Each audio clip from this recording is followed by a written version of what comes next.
बाकी उसके पोस्टर और उसकी वसूली का काम हम अपने आप करवा देंगे। अगर कमजोर पड़ रहे हैं तो उसकी कंप्लेंट करिए कि फलाने व्यक्ति ने उसका आज तो आपके पास मोबाइल फोन आ चुका है, स्मार्टफोन है, उसका लीजिए और वायरल करिए उस व्यक्ति की जो सरकारी संपत्ति को नुकसान पहुंचाता है। किसी व्यक्ति की नहीं, समाज की संपत्ति है, समाज के कंट्रीब्यूशन से बनी हुई है, उसका नुकसान नहीं होना चाहिए।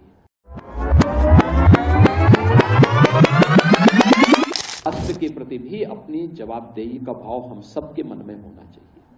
राष्ट्रीय संपत्ति को नुकसान नहीं पहुंचाना चाहिए। ये मान के चलिए वह राजकीय संपत्ति या कोई सार्वजनिक संपत्ति किसी व्यक्ति की नहीं, समाज की संपत्ति है, समाज के कंट्रीब्यूशन से बनी हुई है, उसका नुकसान नहीं होना चाहिए। कोई नुकसान करता है तो उसको टोकिए, अगर कमजोर पड़ रहे हैं तो उसकी कंप्लेंट करिए कि फलाने व्यक्ति ने उसका आज तो आपके पास मोबाइल फोन आ चुका है, स्मार्टफोन है, उसका लीजिए और वायरल करिए उस व्यक्ति की जो सरकारी संपत्ति को नुकसान पहुंचाता है। बाकी उसके पोस्टर और उसकी वसूली का काम हम अपने आप करवा देंगे, क्योंकि संपत्ति बनाने में और उसको आगे बढ़ाने में मेहनत करनी पड़ती है।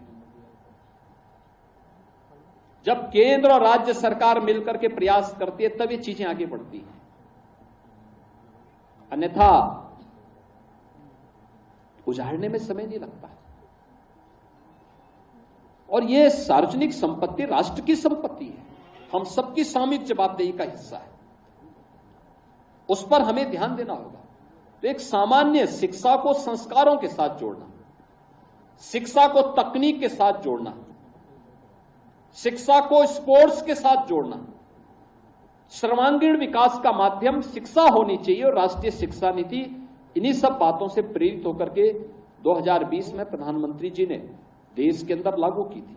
आज उसके बहुत अच्छे परिणाम सामने आने वाले हैं और मुझे बड़ा विश्वास है कि प्रदेश स्तर पर मेरिट में स्थान बनाने वाले सभी छात्र छात्राएं, जनपद स्तर पर मेरिट में स्थान बनाने वाले सभी छात्र छात्राएं या स्पोर्ट्स में भी और अपनी मेरिट में भी, स्कूली मेरिट में भी जिन्होंने स्थान बनाया है, उनके अभिभावकों को, उनके गुरुजनों को और उन सभी छात्र छात्राओं को मैं विशेष रूप से बधाई दूंगा, अपनी शुभकामनाएं दूंगा और विश्वास करूंगा कि उनकी ये मेरिट अनवरत इसी रूप में आगे बढ़ती रहेगी, जिससे आने वाले समय में आप प्रदेश और देश का नाम और आगे बढ़ाने में अपनी मदद